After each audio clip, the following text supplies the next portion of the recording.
Hello, all, and welcome to History with R&R Live. With me, as always, Jeff Franklin. How are you doing this afternoon, sir? Doing well. How are you, Robert? Can't complain too much. No one ever listens. Too much. All right, how are you doing, do. Colin? I'm fine, but it does help if I actually remember to mute the flipping window that's got YouTube open on it. Usually, yeah. Otherwise, you get a double Yeah. slate, and I Yeah. hate hearing my own voice, so that's never Especially when it's about 10 seconds behind. Yeah, and even worse is when I'm editing, because then I have to hear my own voice, and I hate the sound of my own voice. And you don't want to know how many times I've gone, I gotta record that, I gotta re-record that because I sound like an idiot. Then I just realized That's it's normal, me. and I carry on. I don't normally recognize my own voice, but I always think I sound like Terry Pratchett. I'm not going to complain. All right. In chat today, we have Mark the Infinitely Tired. We have John DeMarco. We have Gorilla's Random Thoughts. We have, of course, my dear Mrs. Canuck. We also have Thomas Potts. And we have Jim the Viking, Dave G Sound, and Dr. Alex. Welcome, sir. Welcome all. I'm going to let our guest here introduce our topic. At the end of the show, I have a few announcements, but other than that, we're going to get this show rolling. So, Colin, it's all yours. It was something to do with bits of wood. Now, what was it? That's it. Longbows. Ah, yes. I promise you the longbow and a few other bits and pieces as well. Yes. And now Awesome. I really wish I could find that clip of that person using the longbow and it's smacking them in the face. I really wish I could find that clip because it's funny. Ouch. Absolutely. My first question is I'd love to see how the heck he was holding the damn thing for that to happen in the first place. The wrong way. Usually Clearly. Obviously. Quite clearly. Well, I'm hopefully it works. I've even actually got some. I've looked at some resources, some pictures and things to show. Awesome. Yeah, it's a weird thing. We've just started doing shows again. Okay. I had one a couple of weeks. I had one we didn't, an unexpected one a couple of weeks ago, and one week before that, and then I was in Wales last month. So it's in my mind. I've been doing this, and I've got a new. Unfortunately, I've got a new toy, but it's actually the Society's toy, which is a complete on almost a box of medieval fletching stuff to make me own Colin, arrows. Yeah. What are these shows? Medieval reenactment shows. Oh, okay. Similar, I think, to your Renaissance fairs. Okay. Although also, because I know Jeff, you guys have got quite a large. I think you've got quite a large Civil War and reenactment scene, haven't you? Yeah. And, Yes. Yeah. They I mean, do. to the point of fact that I understand that several big films actually said, okay, we won't bother with the extras. We'll just have the guys who bring their own kit and know what they're doing. Yeah.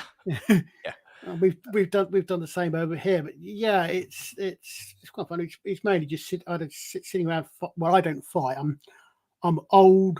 I'm a coward. I'm not stupid, and I can't afford armor or weapons. So I just stand back and shoot. All right, so I think a good place to start, because a lot of people hear longbow and they think every bow is the same. What's the difference between your normal, like you're looking at the archers that are, you see them in the movies who've got the small bow and they fire. What's the difference? What is the main difference between a longbow and a regular bow, like a regular archer's bow?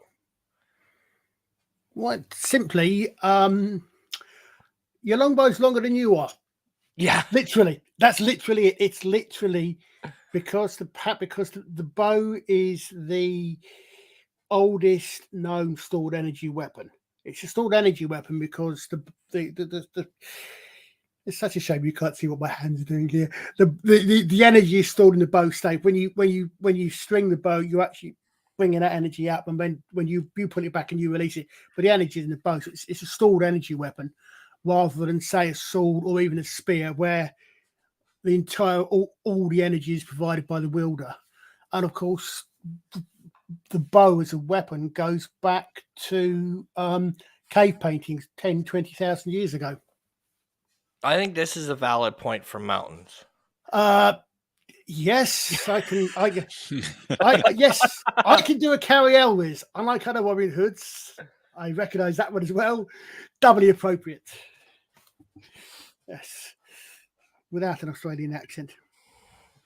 But yeah, I mean, that's the basic. That's where the basic power of the longbow is, and that's the longbow's advantage and its disadvantage. I've recently taken to saying that the longbow was for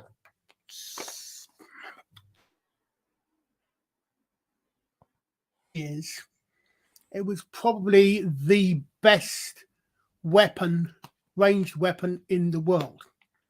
Unfortunately, it wasn't the best weapon system. Yeah. And I make the difference because it takes 10 years to train a longbow archer.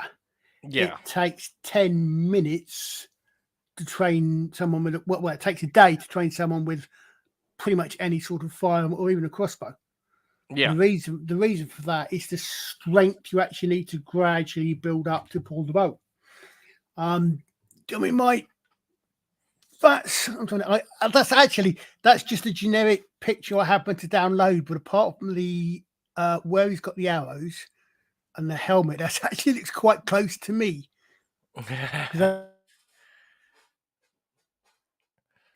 And that's what is the average pull weights of a longbow? Well, my bow's 45 pounds. Okay. That's a weak bow. A war bow is generally considered sort of probably 90 pounds plus. The bows they pulled up, the bows they pulled up from the Mary Rose, they reckon were up to 180, 200 pound pull weight. Okay. So we probably should go into what a pull weight is. That's the amount of energy. That's the amount of weight I'm effectively putting there when I've got my left hand, my weak hand. So, but we have to remember, slight sidetrack. There may be a few of these. If you ever heard, I had this interesting joke with the Roman in that the other day, but it's not true. If you ever heard of Roman marching, it'd be sinister dexter, because the Latin for left is sinister, Latin for right is dexter. Which is why anything left is sinister. Left-handedness was considered to be a sign of the devil, which is what was sinister. Your right hand was your dexterous one. So most people, if they weren't left-handed, they tried to play right-handed. But your weak hand, so in my case, my left hand is the one that holds the bow straight out, which you can see there. On my right hand, two fingers are strung around or possibly three fingers are strung around the string, and that's pulled all the way back, so that my thumb is resting under my ear. Now, in my case, the my pull length is we'll get onto that, mountains. We'll get onto that. My pull length is 29 inches, but basically that's 45 pounds. Effectively holding 45 pounds of weight. That's what I'm pulling every time I do that. And obviously then I loose it and I reload and I'm pulling back again, stretching, pulling back again. One of the reasons that the law that mountains brings in there was brought in was you started off at maybe 6 years old. If you're anything less than a nobleman, basically. And you go down to church every Monday. So you go down to church every Sunday. On your 6th birthday or your 7th birthday, you go down there. You've been going to church all your life. You're used to going to mass, and before after mass, you stand there. You get up there with your dad. You stand up straight, and some grizzled old vet who's got to be at least 25 years old comes up. He tells you to stand up straight. and he puts his hand on your, he puts his thumb on your wrist, puts his thumb on your head, gets a bit of stick, puts it on the ground, marks it off. So he's measured a length that's about 3 inches taller than you, say. A couple of weeks later, you come back and he presents you with your first bow. And from then on, you practice with that at least one day every week. Obviously, as you grow, your bow is regularly replaced as you grow, so your bow's always higher than you.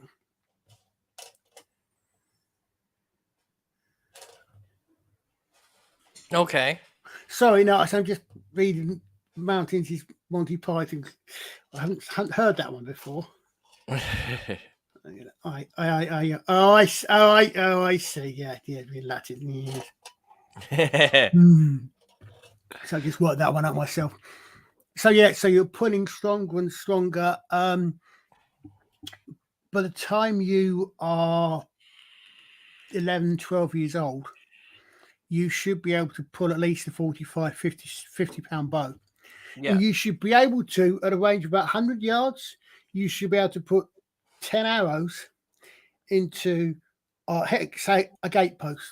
Something, 10 arrows about 100 yards. And if you can't do that, your dad gets fined because he's been delinquent in his duty to bring it to raise you. And his dad would have done that to him. Wow. That's why I say, I mean, we've got, you can always tell an arch or longbow archer's body because it's slightly what we would consider deformed. There are kids, and I mean, what people who start off in especially in reenactment rather than anything else, because reenactment tends to be the ones who use the longbows. But if they're interested, they start as little uns, 5, 6, and however, and they gradually go up. And if they stay within the hobby, or at least within the archery, by the time they're adults, their shoulders and their backs are slightly, I'm not going to say deformed, but they're not formed quite the same way because the bones have, the way the skull closes up slowly, gradually as you go up and seals. Shoulders and other bones do the same. And because you're constantly doing this down, pick up thing, an archer's shoulders will actually not set quite the same way. Nothing, still anything you can do. Yeah. And again, and the muscles will be out because you're pulling, you're pulling this and you're pulling this and you're pulling this and you're pulling that. As I say, you're doing that at least once a week, every day for several hours, before or after church service. Not in your side of the pond, but certainly over in Britain. You may, if you're the area you live in is sufficiently old enough, you may have areas of your town called the butts. That would have been where the archery practice was carried out. Okay. And if you've got churches that are old enough, and medieval era churches, so 14th century churches, you probably know, but if they're really old churches and you've got stone walls with lots and lots of scratches on them, that's actually not what a catchment. That's probably going to be where they've been doing the archery, because that's where generations of archers have just sharpened their arrowheads on the walls. And in some places, apparently, you can still see them. Oh wow! Because they've been so. So my understanding of the arch, like your longbow or your archer, like even if it's not longbow, it's just archery. It's an easy weapon to make for the most part, because we're not talking about the high tech things that people see now. But it's something that every peasant could have, and you could form almost militias with it. Oh yes, you had to. I mean, you had to have them, and it's interesting that yes, I mean, basically, the king provided them. The king you may have had your own bow for your practice, and a good, your own good bow, but the king would have provided, or possibly your lord, the king through your lord in fief to the king, would have provided you with bows. She would have provided you with the mass-produced arrows. You would probably been able to make your own arrows, because you had your own arrows, possibly for hunting. You would have had your own specialist arrows for some things. But the king would have provided them all. So yeah, they were literally mass produced. I mean, one of the things is that I have to be honest about this, and we always call it the English longbow. But I'm so glad we do 2 or 3 shows to you in Wales, because it forces us to be honest. We picked up the Welsh were the first ones to really use the longbow. Yeah. Against Edward I, which always amuses me. He's always called Hammer of the Scots. Yeah. But we'll ignore that film. But he never conquered. Anyway, tried to conquer Scotland. He conquered Wales. So why isn't he called Hammer of the Welsh? I honestly don't know. But because of the Welsh resisted, and the Welsh are the ones that first actually really used the longbow. So the English did what the English did best, adopted it, took it over. We got the fact, because the Wales never was a united principality, monarchy. It was lots of smaller kingdoms and principalities. And what Edward did is he tended to pay them off against each other. Yeah, it's the same thing that happened in Ireland. Yeah, I mean, he pulled a superb fast one though on the French. Sorry, on the Welsh, because he famously promised them a prince of a leader, a prince of Wales, who spoke no English. So he dragged his heavily pregnant wife over. She stayed at Cardiff, Carnarvon, until Edward Woodstock, until Edward II was born. Didn't speak any English.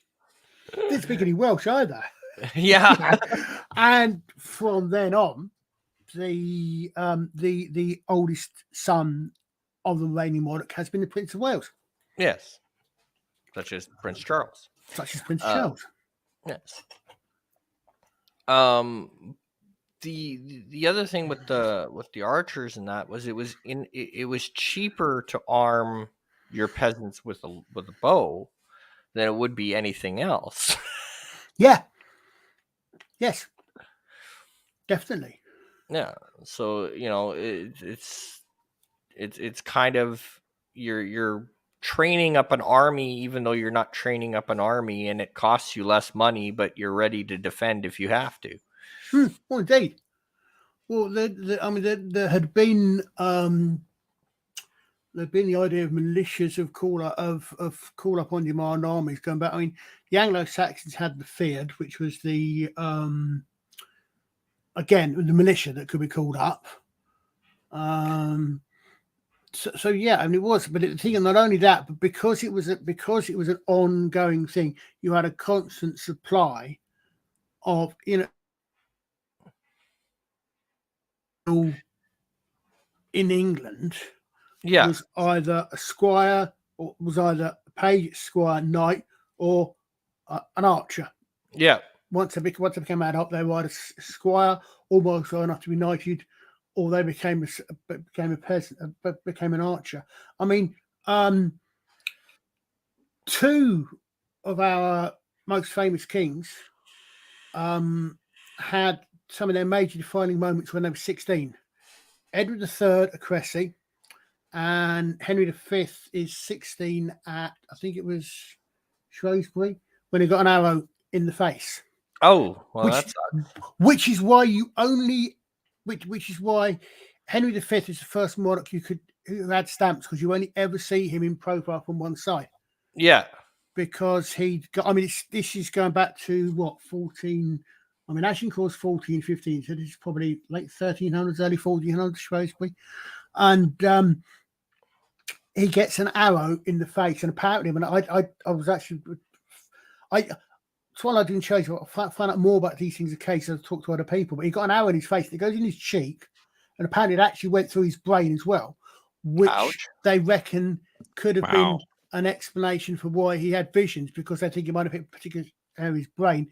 Basically, it gets stuck in there, and you got the surgeons are crapping themselves because we don't know what we're going to do. we've got this like King of England. This is Crown Prince. We don't know what to do.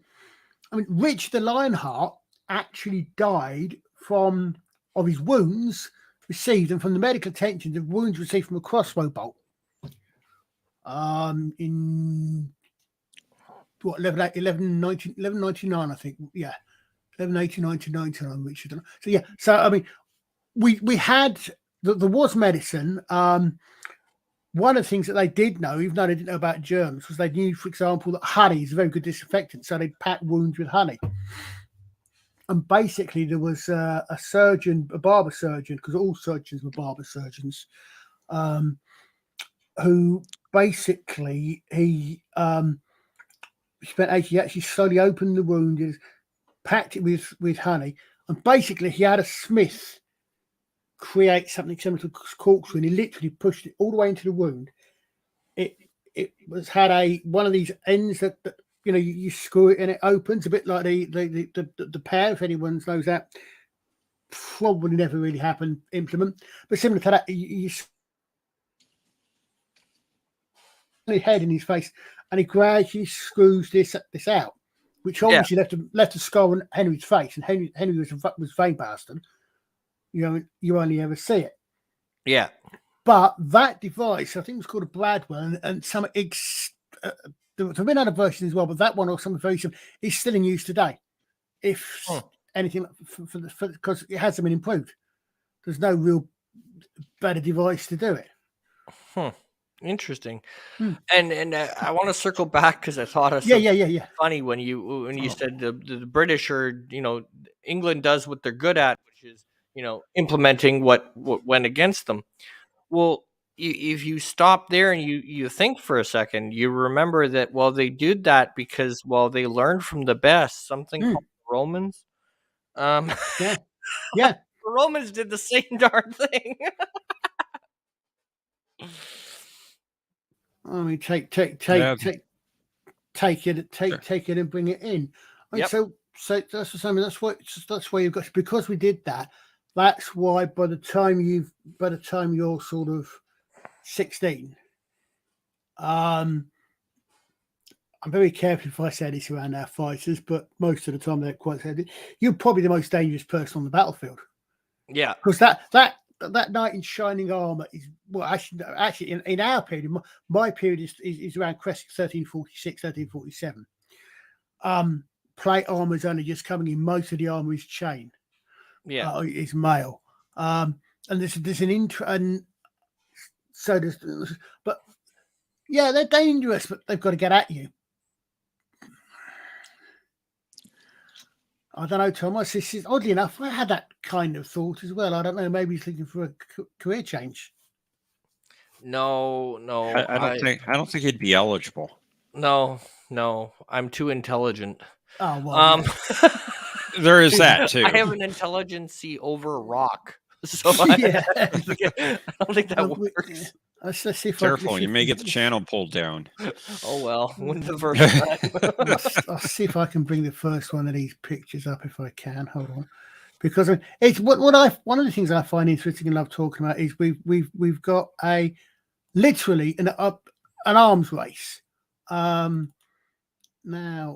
I can probably only do these one thing at a time, can't I? But let's see if I can open this. If I can actually get this to. If this works. All right. Is that showing? Yep, you're good. Right. That's riveted mail. Chain mail at something. It's actually there are basically two types of chain. That's riveted, but it's beaten flat, and you can actually see the rivets.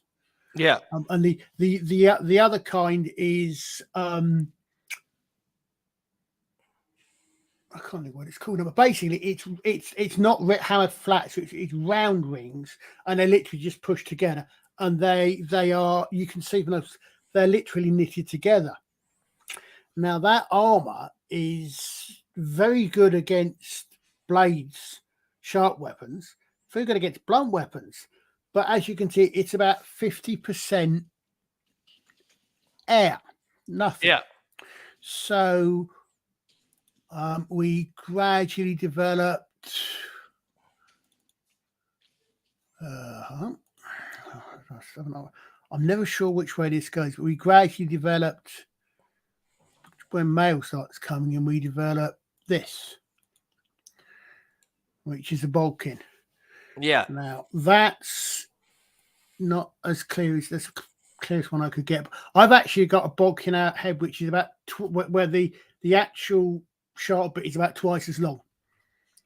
Yikes. And it goes to a literally goes to, now that it's not as clear as it could, that's actually four-sided. Yeah. So you've actually got a four-sided pyramid. And it's sharpened down the edge. And the idea of that is that it's going through the air. It spins as it goes through the air. And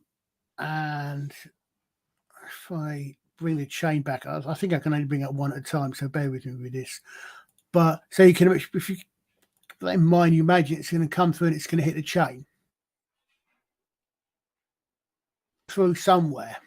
Yeah. And it's because it's spinning, it's going to go through, and it's going to, and what it's eventually going to do, it's eventually going to pop the rivet or pop the ring. And because it's literally knitted, woven like that, it will literally split an area.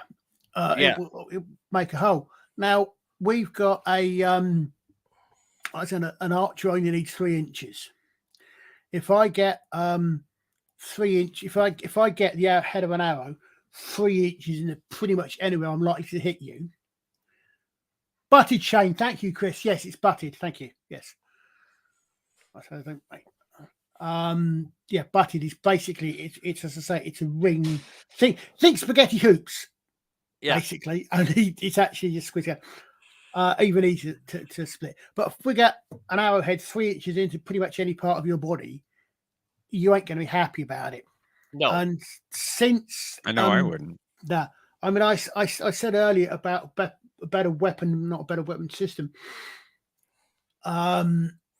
Until we would that show in Wales in April, we had some guys down there that were English Civil War, so 1640s era musketry reenactors, and we had some guys that were doing Camp Wild West.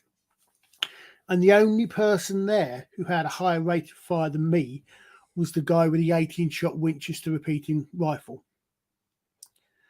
Because I'm by no means a particularly practiced archer.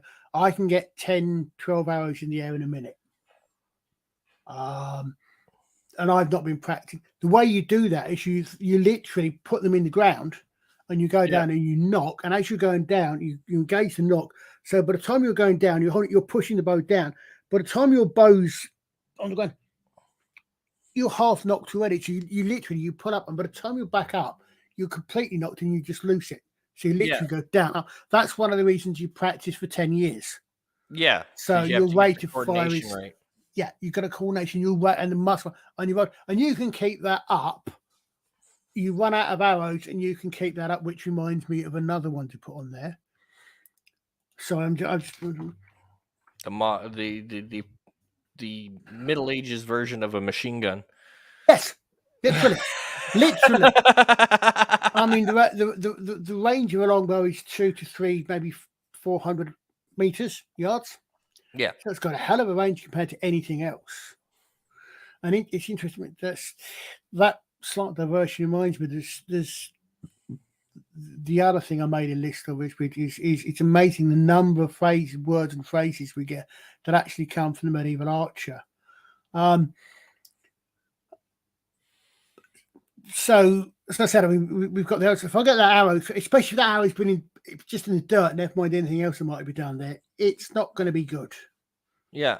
So I've got a silly question that just came to mind. Is there any correlation between the draw weight of the longbow and the armor that it's going up against? Yes, there is. So that's why it gets stronger. That's why you get the 200-pound odd bows that come out from the Mary Rose, because you can also tell. In fact, it's not very. I haven't got any pictures that can actually show that quite so easily, but the heavier bow goes up against heavier armor, or the heavier, and it also the arrows get thicker. The arrow shafts get thicker. This here, if I bring this one up, So in other words, the poor guy wearing chainmail that gets hit with a 200 drawback bow is not having a good day. chances are the arrow's going to go straight through him and the guy behind him. Gotcha. And I'm probably not joking. Yeah, did you ever see the watermelon trick? Yes. Yes. This arrowhead here, this is actually a plate bodkin. Okay. It's actually a lot shorter. It's chiseled. It's going to be from a much heavier arrow. There is a story, as I said, bearing in mind my longbow, my pull is 29 inches. So my arrows are about 31, 32 inches long. Okay.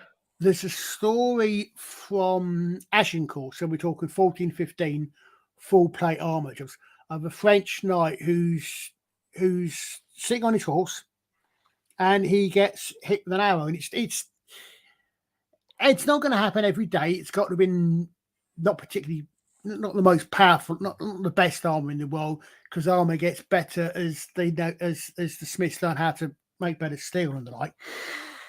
But basically, this arrow comes up and it goes down and it hits him in the thigh, and it goes through his thigh, goes through the armor, through his plate armor, goes through his padding, meets the fresh meat of his leg, carries on going, meets the if you may not be wearing plate at the back, it's not recorded.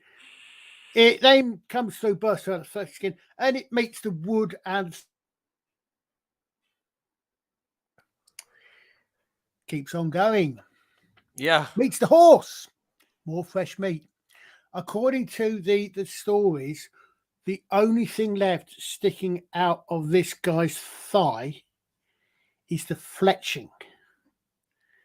So the best part of 3 foot of arrow have gone through his thigh in plate armor, then through a wood and leather saddle, and then into the horse.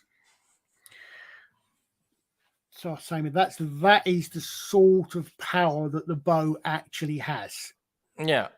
But that's obviously particularly head designed for peace. So yeah, they do change over time. I mean, interesting. My other interest, which you sparked earlier on, was the thing I actually made up, is languages. And the way things change. I said we run out of ammo. We run out of ammo quite quickly. 2 minutes, you're probably out of arrows. Yeah. So what you've got is hundreds of thousands and thousands of arrows. You've got 70,000 arrows in a minute going off, whatever. So what you get is I said the king's provided hundreds of thousands of arrows. So you get literally in barrels of arrows, and they're stuck on the back on a flat wagon, brought up to the battlefield, brought forward, and distributed out. Right. And at the end of the battle, you've used all your arrows up, so you've got no arrows. You don't need any more arrows. You can go and collect your arrows, but you don't really need to transport them. What you also have, unfortunately, to being a battle, are lots of dead bodies, and which yours in particular you want to take away from the battlefield. So you put them; they were put on the wagon. It's a secondary use, and taken off. And the name of the wagon, which was used for the ammunition carrier, was a hearse. So, of course, now what was its secondary incidental use is now its major use. Yeah. And that's just changed over time. Yeah. But so that's the power and the interest in the bow. I did not have a. I also find it interesting how, like there's military standing points where, we think, oh, well, it was designed for like the musket firing line, right? So you've got your first musket firing line in the front, then you have your secondary musket line in the secondary, right? So one line fires, drops down, second line fires, First line rises back up, fires, and repeat. Yep, we've all seen You think Zulu. that's designed for the musket? No, that was designed for the archers. Well, we've done that. I mean, you see that? Yes, you can do that. We do a number of little exercises that we do. I mean, these days we're very careful. We do not need you do not need to have a license for a bow, No. or which you do even in this country for firearm. So we tend to be quite careful and wary of this. We don't shoot. We don't even like shooting even in half staggered lines, because if anything goes wrong, Yeah. you could quite easily hurt someone else. But we do things like we do rolling volley, which basically means you start at one end of the line, one guy looses, then the next, and the next, and the next, and the next, and the next. Yeah. And the last one shouts done. That's going to however you want to run it. Which, that sort of thing. So it confuses people, don't know how to do it. You can loose multiple arrows at the same time. The more arrows you have on your bow, the shorter, the less range they've got, because you've got the same amount of power still trying to push off more arrows, obviously. But the Guinness World Record, and I used to know the chap who has it, is 11 arrows off a bow in one time. Yikes. Here's a off-topic question. How we always see it in the movies because it looks good, but how prevalent really was the fire arrow? I'm so glad you asked me that, because you see it in the movies all the time. But how prevalent was this fire arrow in You slightly taking the wind out of my sails for doing this, but that's not a problem.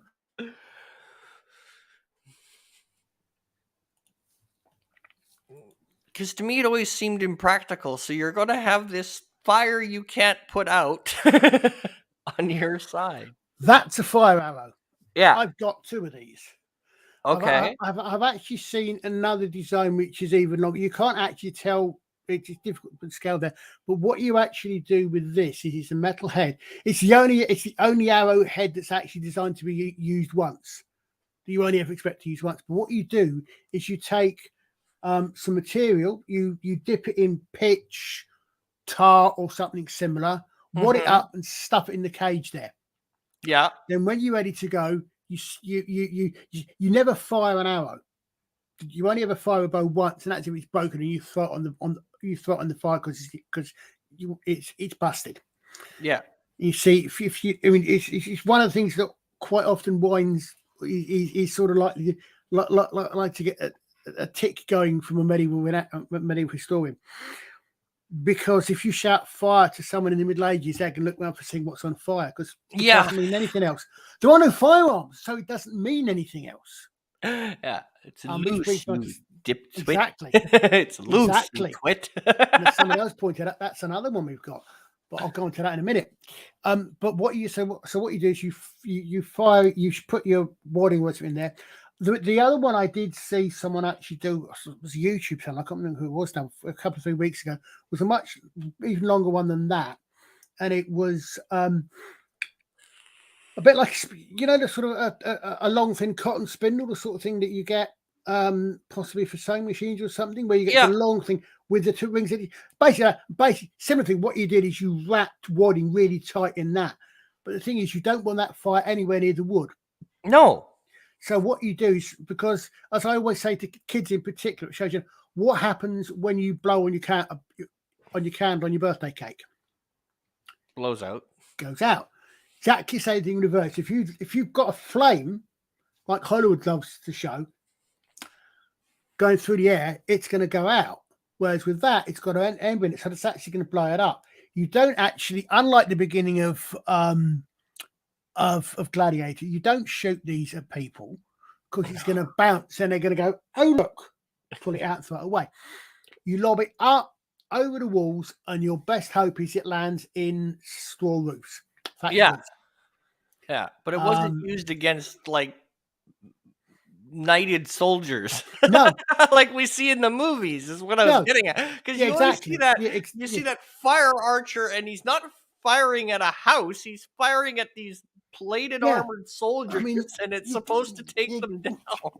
exactly. If you can do that, you're going to use an arrow that's designed to go through the armor. Yeah, But so yeah, so that's the only head, because hopefully what that'll do is, I mean, it's the one thing I think Hollywood gets right is, for the wrong reasons, they tend to show this being done at night because it's pretty. yeah, But the thing is, if you're doing it at night in a siege into a town or castle, people can see it coming in, which is good because they're going to spend the night running around looking for it. yeah, So they're not going to get much sleep. They're going to be running around using up water, making bucket changing their suit to put fires out when they find them. Hopefully, it's going to land in something like an ammo store or a weapons store or food store. It's going to take out resources. yeah. It's not meant to take out the You know. soldiers. Exactly. Yeah, I mean, it was interesting. You said, and as you correctly said again, that's. I say it's another several ones. The one I must get onto shortly is the one I promised Jim I'd tell him, because he reminded me something on Sunday on the show. You said that you said the correct command is loose. yeah, But the command, if you want to stop someone, is fast. As in hold fast. yeah, So that's a fact. That's your emergency stop sign. So that's a slap your hand on it. Now, so if you're messing around, playing about, if you're shooting where you shouldn't be and all the rest of it, you're playing fast and loose. yeah, As in playing fast and loose with something. yeah. But I always find that interesting, because it's like you're watching the movie and you're like, there ain't no way, you moron. Especially when it's just like you go, the ones that I always found funny is you'll go from the same arrow they use to shoot regularly, they just dip it in tar and dip it on the fire and then shoot. It's like, no, no, no, no, no, no, no, no. Just like I think of it this way. Would you use the same bullet for every target? No, it'll completely Right? fog up. It will completely muck up the flight characteristics. Wood is kind of flammable. You don't really want the flame anywhere near it at all. Yeah. So I always found that funny, because you'd see you'd see the archer and he'd pull it out of his quill, and it's the same arrow he just used normally, dips it into the tar, dips it on the fire, and then shoots it. It's like, no, It's no, Hollywood. that's not gonna happen. Hollywood history is one of the oldest, one of the biggest oxymorons going. But again, that's another reason for why you have the more powerful bows. As you go further, you get a greater range with them. Yeah. And I mean, the thing is, what I find is quite fascinating with the bow is, there are two effectively there are two ways that you can string a bow. You don't normally. Another thing, guaranteed to drive anybody insane, is if you see them when they've got what we used to do as kids, when they've got the bow and they're literally wearing the bow. So you've got the bow down one side and the string down the other side of their body. Yeah. Which is going to completely and utterly bucket it up. Yeah. Like, for me, the fire arrow was the best way I always describe it is, a fire arrow is a terrorizer weapon. Yes. Yes. That's what it is. It is. It's shock, awe, and terror. It's exactly. not the deadliest weapon. Oh, well, you may have beat my main bow, but you're not going to beat my fire bow. Well, go away. Yes. Thank you, RPGs. Yes. Thank you, Skyrim. But yeah, it's that's something. It's the range. What's interesting is the whole reason for the longbow is the power. Yeah. Because the longer the bow, the more the power is to it, and the whole thing actually is it's connected. It because we tend to think that our ancestors were dumb. They weren't any more stupid than any less intelligent than we are these days. Yeah.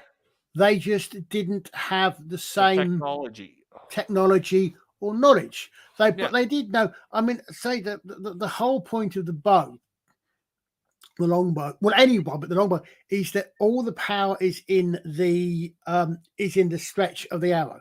Sorry, the stretch of the bow. Yeah. Well, like to me, I always and you can correct me if I'm wrong, which I probably am, but to me, archers and like longbowmen and regular bowmen, I always looked at it like it was the noble's way of going, yeah, you because if you're in a community and you're going to war or something, right? Well, back then, to be a knight, you had to be a certain birthright. It wasn't Yes. just something that you chose, okay? Yes. No. Okay, no. That The happened, but not very often. You had to be in a certain bloodline yep. to be okay. No. And So to me, it always came across as it was the noble's way of making a peasant feel important. Right? Like it was like, no, you don't want to be a knight. A knight has to do this and wear this heavy armor. No, you want to be an archer. Archers are more important. Don't worry about being a knight. Knight's overrated. Here's a bow. This is more important to the kingdom. Be an archer. That's kind of where I put, but I could be wrong. Archers killed more knights than knights ever did. Yeah. But yeah, I mean, the thing is, we had this idea about knights, and it's very similar. Again, they started training very young. They grew up as a 12-year-old squire starts learning how, has already been a page. As his 12, 14-year-old squire, he starts learning when he's been building up his muscles. So he starts learning. He starts practicing use of weapons and armor on the rest of. So by the time he's an adult, he's built up the muscles so that he can actually carry the arm. The arm is fitted to him so he can move it properly. Yeah. But what I was saying about the power is in the bow, and it's that there is an optimum angle for releasing the arrow, and it's there's ratios of this and that, and it's all to do with the human body. And as I said, the bow is longer than you are, certain amount longer. You've got the right body weight to pull it, and when you string the bow, there's an optimum distance for that to be. And the general rule is when you string your bow, you stretch the bow, you put on string, and it wants to be that distance. And I'm hoping that's showing up because if it's not going to be nice. Yeah, that's it, right? That's God help me, that's me.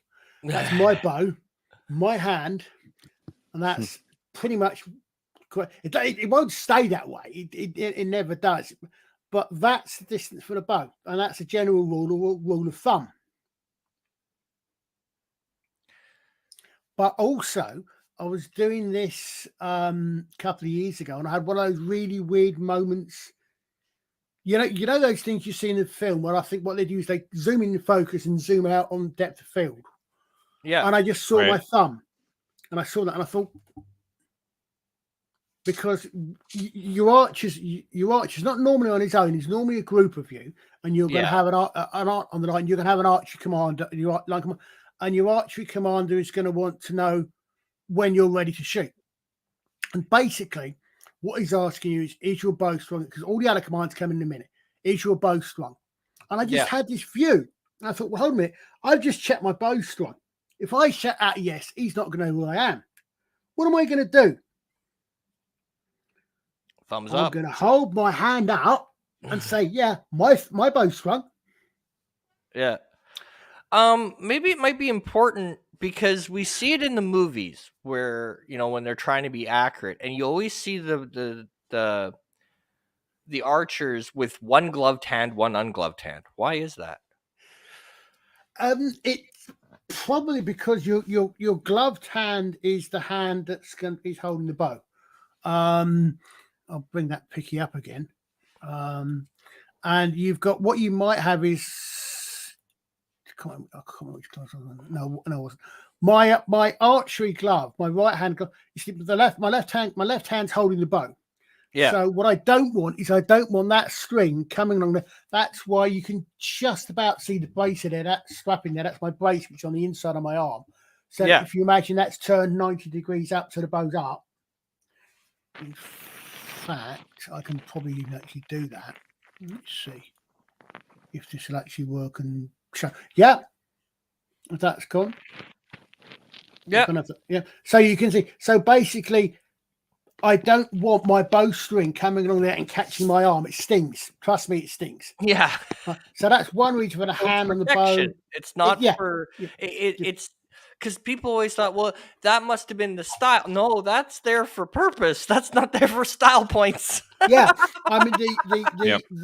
the bracelet is there mainly for the glove is there as much for the fletchings on the feather, because the fletchings on your feather, you've got two feathers. The bottom two feathers, your feathers. I don't actually have any decent pictures of fletch. But you ever see an arrow? It's got three feathers on it. Quite often two of one color and one of another color. And that's one I didn't actually put down there. And the way it is because the knot goes on the string, obviously.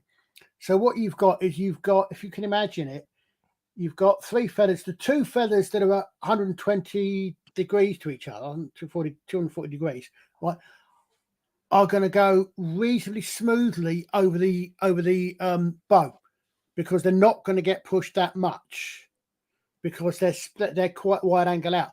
The one that's actually sticking directly out from the bow where the knock is, because obviously the knock, if that gets crushed, that's going to send the bow all over the place. Yeah.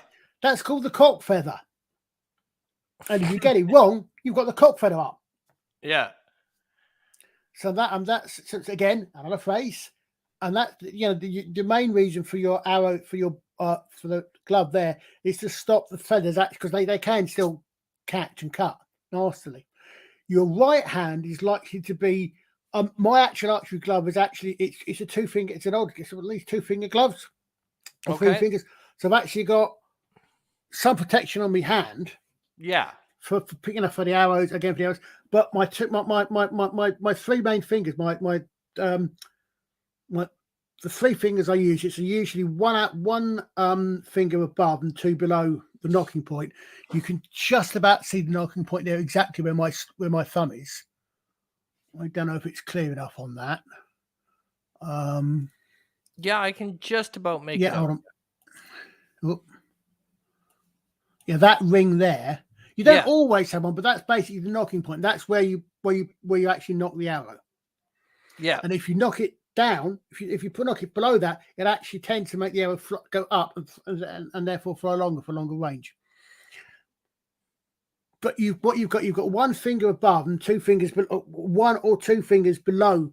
You're pointing back on, and those fingers are bare because you just pull them back. So that's why you've got if you've got a glove on your right hand, it's likely to be an archer's glove. So it's likely to have the tips of at least two of the fingers bare. Yeah. But the other bits are black, so it protects you against the string, and it protects you perhaps when you're pulling the arrow.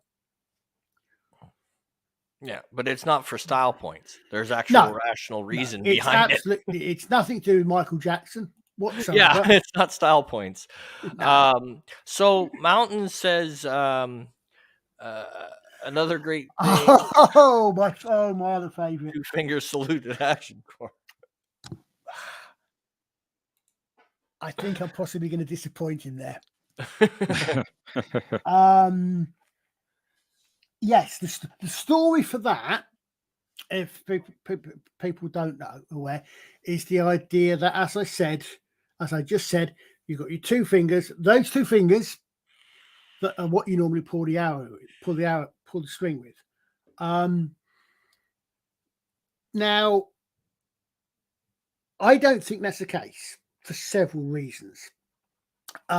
One of which is I'm still unaware of any contemporary evidence that was ever done. The argument is that the French were cutting Archer's fingers off. No, they cut his throat. He's not worth anything. I'm not worth as an archer. I'm not a knight. I'm not worth anything. There's a story. We could this thing could actually quite easily go way off the road into heraldry. But there's a story of a prince of the realm who turns up. I think it was Poitiers, 1456. Sorry, 1356. And he pulls up ahead of his baggage train, and he's so eager to go into the fight, he just puts on the nearest bit of he's got his arm, but he puts on the nearest, he doesn't put his livery on. No coat of arms. No one knows he's worth a prince's ransom, so he gets killed. Yeah. That's why you would take prisoners. An archer wasn't worth taking prisoner. So they were more likely to just kill you and just cut your fingers off and send you back. Second argument is practicality. Even more so than these days, archers, what most of the people of the Middle Ages were people of the land. They were manual workers, right? Yeah. You've got a distinct possibility you're going to damage your fingers. If I break one of those two fingers and I can't pull a bow, I'm useless. Yeah. So just like a modern soldier, I practice using other fingers. So you cut those. So if I lose both those fingers, I've still got two fingers left, which if I've been practicing to use these for 10, 15 years, I can probably still pull the bow reasonably well. And it becomes one of those. It becomes one of those moments where why take the chance? If they're gone, they're gone. They can't come back to the battlefield. Thanks, Mountains, because that's see. I wasn't. I've heard this, but the first reference is 100 years. Thank you. I didn't know that. Thank you. That's something I'll look into. That gives me more to whip about. Thanks, mate. That's good to know. Well, people looking at it. But I mean, my other thing for that one is someone who you featured earlier on in the statue, Churchill. Yeah. We think of Churchill's V for victory. Yeah. Yeah. But as often as not, you see in pictures of him in the war, especially if he's got a cigarette in his hand, he does exactly the same thing with the other way around. But it's clear from context he's doing V for victory. Yeah. But yeah, I mean, that is again, that's great. That's a loaded talking point, mate. Thanks. That is the Ashen Call salute. Yeah, the Archer's salute. We still talk about it. We still do it sometimes. Yeah. It's more a folk story than it is historical fact. Oh yeah, but it's great. It comes in. It's an urban myth, and it's great. And it's something you can actually talk. And some people realize, and people I know interested. And in fact, that actually reminds me of the one other thing is that the last. You guys might know this. The last recorded use of the longbow, proper English longbow, I'm being very careful with my language here, by British soldier, last official use. Anybody, if you don't know, would anybody like to guess?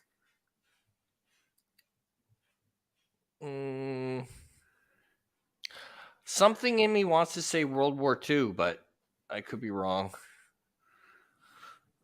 I'll give 5 points to the audience. 1940, the retreat to Dunkirk. Okay.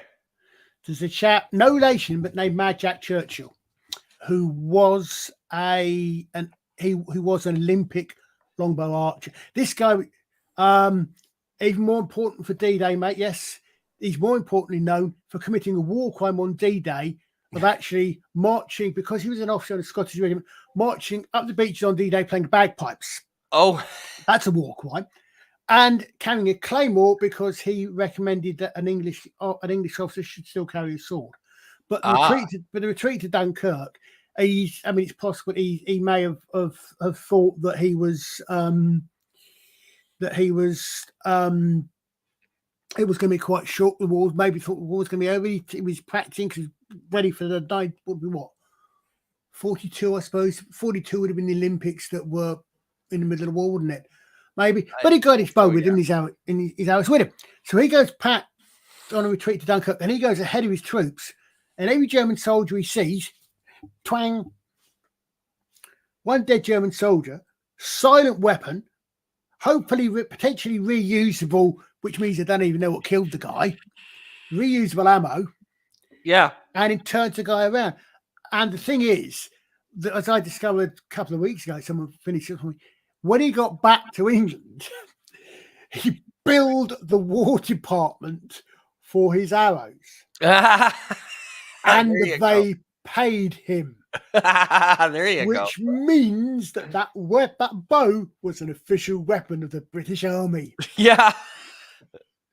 So 1940, an ordinary bog standard longbow was used. I believe there was a guy. There was my brain switched off. There was a Danish chap was in the SAS.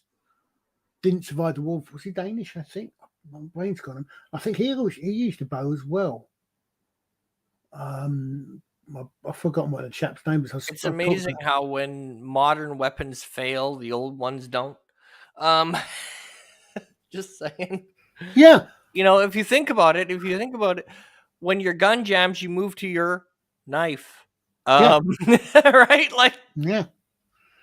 Well, you can't see it that clearly on my my avatar there, but I mean, everybody in the Middle Ages carried a knife. It was ubiquitous, not just as a weapon, as a tool. Yeah, everybody carried a knife. So it would be like if you walk down the street and you see somebody without a phone. It's like, why aren't you? Yeah, probably, yeah. Have a phone. What the hell? Probably, yeah. You're thinking about poor it, yeah. Bastard, right? Like, I'm poor, but I have a good knife. Like, what the fuck? But I mean, you got various sorts. I mean, if I thought about it, I'd have maybe seen if I could get a decent picture of my archer's belt kit. But my archer's dagger. I mean, I would have had. I have a much sort of falchion, which is sort of the early version. Is basically imagine a Bowie knife about 3 times the size. Literally, it literally looks like a Bowie knife. It's a falchion. It's bent. It's got lightweight. You can use it for general purpose weapon as well as a weapon if you have to fight.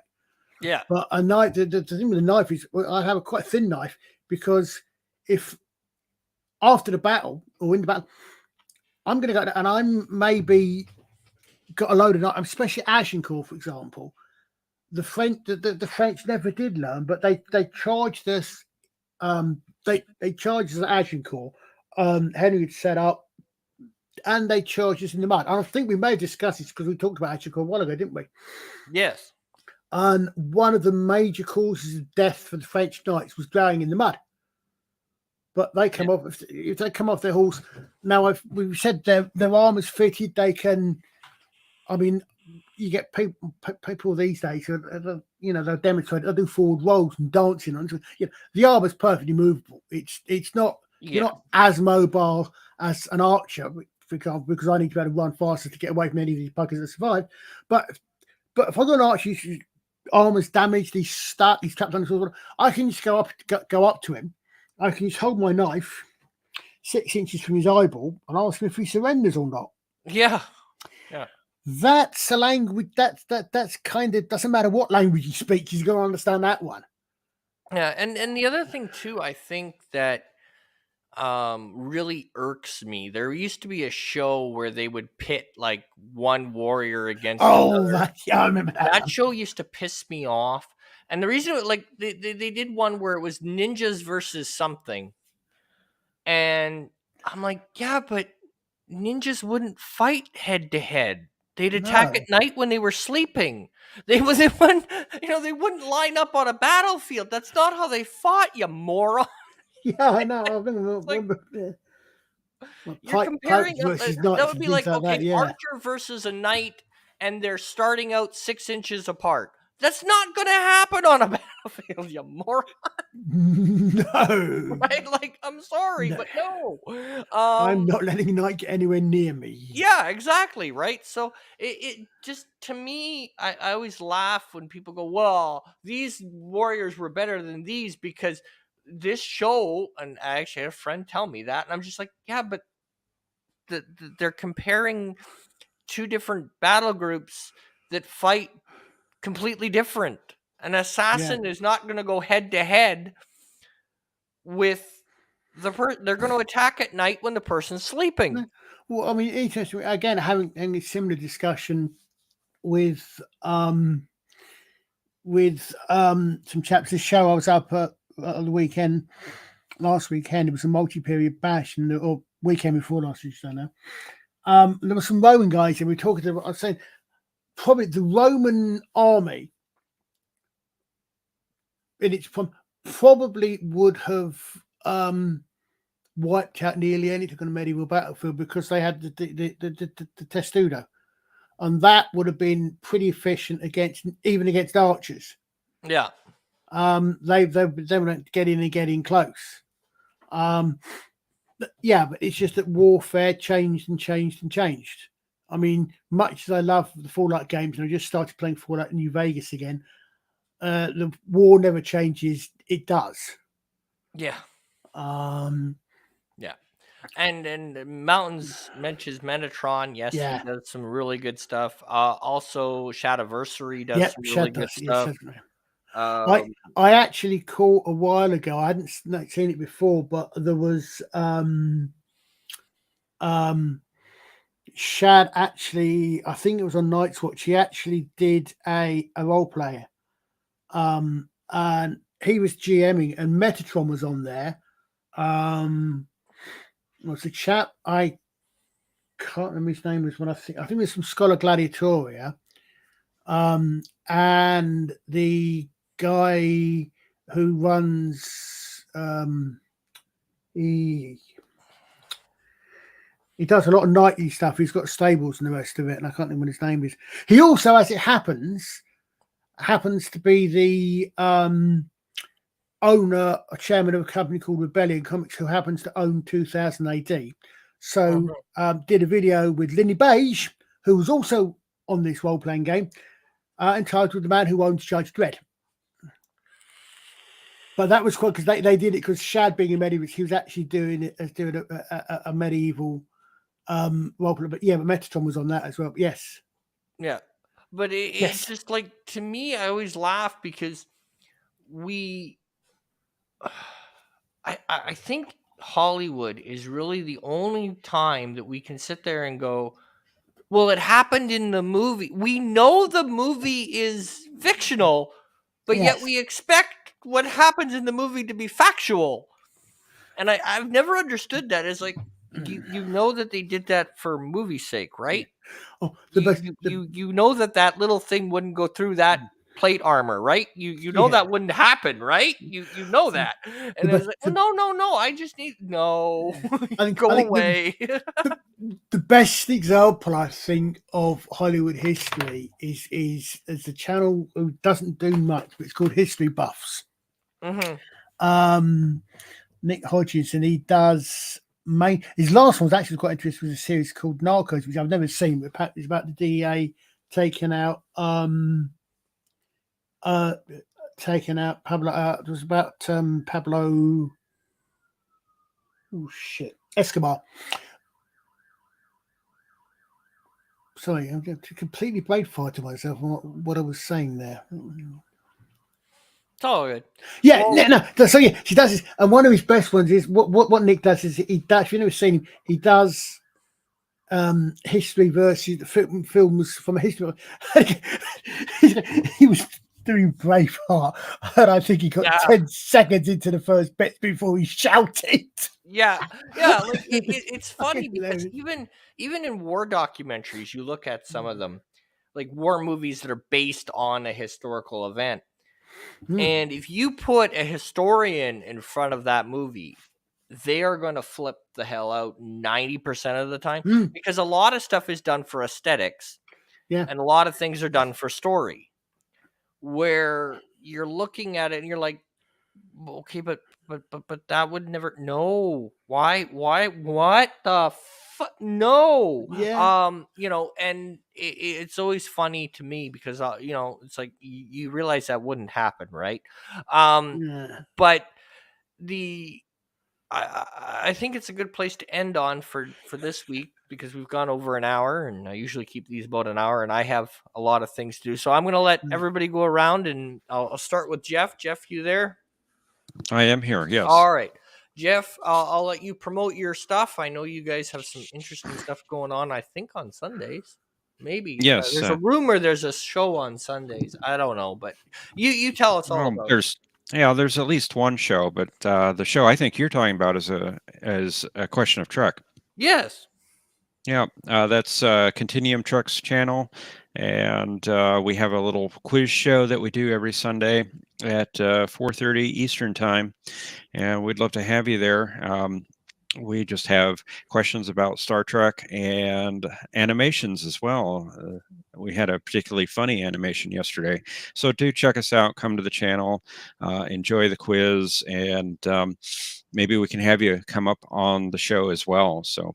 Yes, absolutely. They're always looking for people, and a lot of it.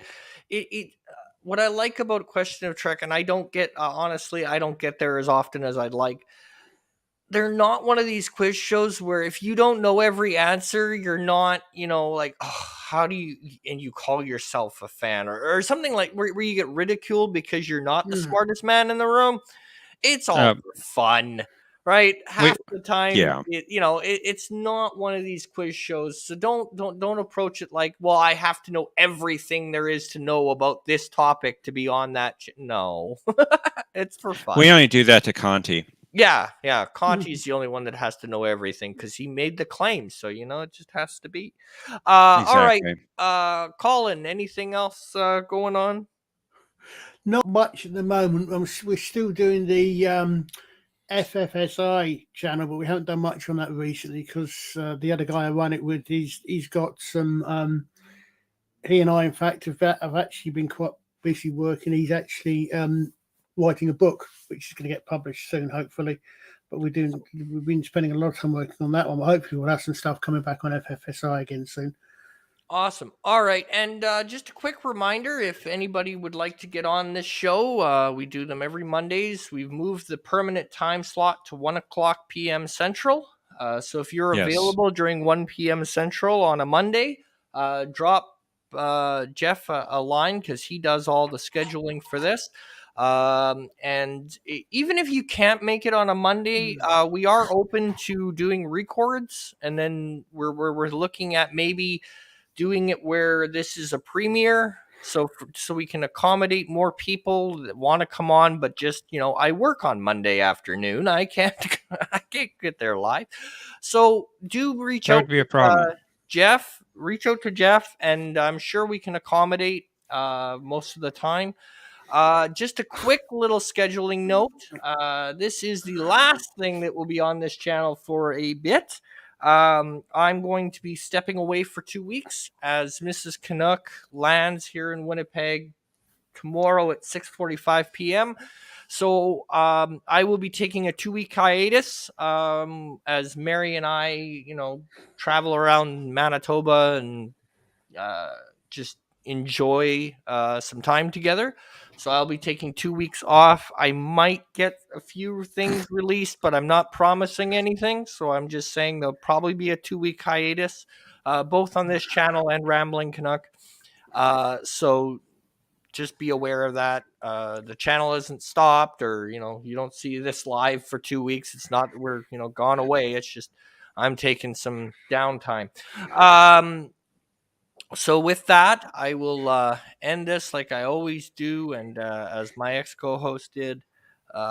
Thank you, and good night.